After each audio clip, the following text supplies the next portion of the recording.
One of the hardest decisions I had to make was to tell my friend that he had BO,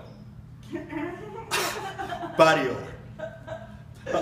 Louis Peters was a short, round kid who used to live upstairs from me in the apartment complex where I lived 25 years ago. One time we had a whole bunch of kids over for a Monopoly, and everybody began to sort of scoot away from him, you know. And one kid, Chris, said, "Something stinks." Well, perhaps you should have said, "Summer stinks," because Louis, he smelled so bad. He was horrible. He kept going, "Chris did it. Auntie did it. You did it." But nobody told him the truth. Oh, boy, that kid, he smells so bad. Sometimes I was afraid that the bus is here.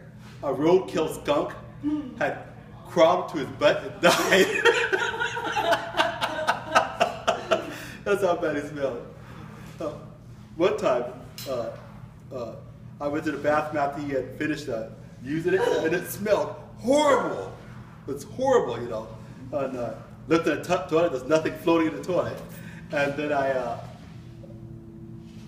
looked, and there in the wastebasket, Louis had wiped himself and put the toilet paper in the wastebasket.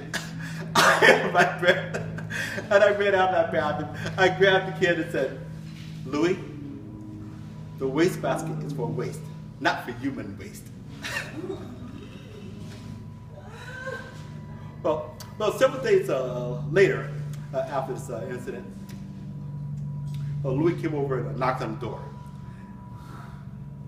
And I was, at that time, I was busy watching the mayor of Los Angeles' resignation speech after being mayor for many, many decades. But I was not wanting to interrupt my taping, because I was taping on my video recorder. I invited him inside to watch with me because it was very important. You know, the mayor was going to resign. So while I was watching the mayor's speech, I was beginning to think, gee, but this guy really smells bad. He smelled so bad, I sat all the way across the living room from him. That's how bad it smelled. And then watching the mayor's speech, I started thinking, maybe I could do my own speech to Louis. But how I'm going to say it, because my mother, she was watching the mayor's speech. I didn't want to give my speech in front of Louis at the time because I was afraid of embarrassing him in front of Mama. So I just bided my time. Well, the mayor finished his speech, and I whispered to Louis, "Hey Louis, come here." And he got up, and we went down the dark hall to my bedroom. And I told him, "Louis, I got something to tell you."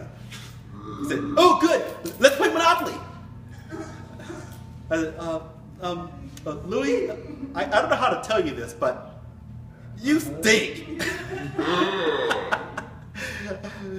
And Louis, he was trying to point the blame at us. He said, "I have a cousin who never takes a bath." And I said, "Louis, don't worry about her. Worry about, I know, worry about yourself." And I said, "Now Louis, you really got to take a bath and put on some clean clothes and everything. Now, if you don't clean up your act, I can't let you in here anymore playing games." Okay, I'll take care of it. Now let's play Monopoly. So I gave in, you know. And so Louis, he sat on my pillow, and I was thinking, oh shoot. Later that night, when I go to sleep, I'm going to smell that pillow because it smelled horrible, you know. So he sat on my pillow, so I decided to say, "Gee, it's getting a bit hot in here. Do you mind, Louis, if I open up the window just a bit?" And he said, "No, go ahead, open the window." But I noticed that there was no wind blowing inside, you know, so his owner was trapped inside with me. I felt like I was like, you know that black cat, the female cat on the Warner Brothers cartoon with the stripe painted down his back, and it's always trapped in the room with Pepe Le Pew, the French skunk?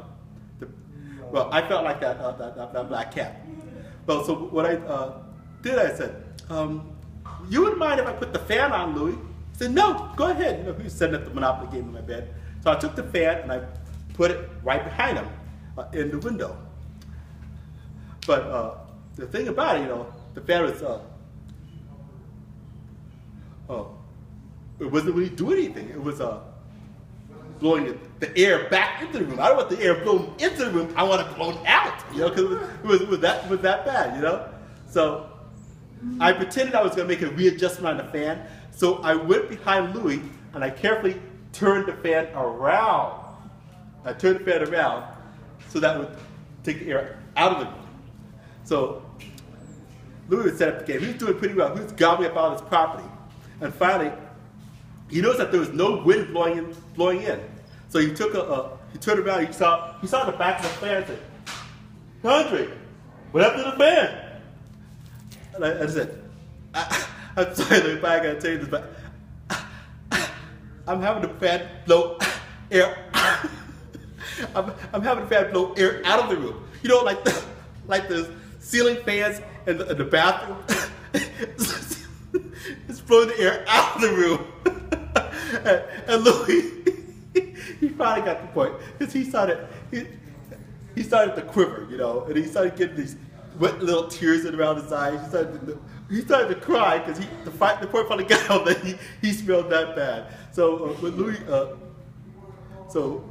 shortly after, he finally got the point. So he went on, and several days later, he came knock on my door like 10 o'clock at night, and he would say, he only had on Bermuda. He said, "Look, Andre, I took a shower this morning. I smell clean. Now I'm cleaner than you."